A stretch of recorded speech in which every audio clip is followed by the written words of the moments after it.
பால், சர்க்கரை, நெய் இது எதுவுமே போடாமல் பால்கோவா செஞ்சால் எப்படி இருக்கும்? செம்ம டேஸ்ட்டாக இருக்கும். ராஜஸ்தானியோட ஃபேமஸ் கலாக்கந்த் எப்படி பண்ணலான்னு பார்க்கலாம்.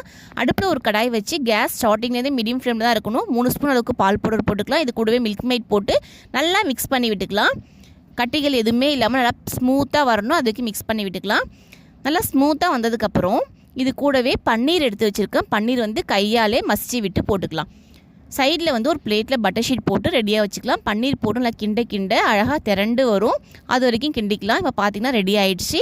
இது ஒரு பிளேட்டில் ட்ரான்ஸ்ஃபர் பண்ணிக்கிட்டு உங்களுக்கு விருப்பப்பட்ட நட்ஸ் பாதாம், பிஸ்தா, முந்திரி எல்லாமே அழகாக துருகி விட்டு போட்டுக்கோங்க. போட்டு 1 மணி நேரம் ஃப்ரிட்ஜில் வச்சு எடுத்து பார்த்திங்கன்னா சூப்பரான ராஜஸ்தானி ஃபேமஸ் கலாக்கந்த் ரெடி ஆகிடுச்சு.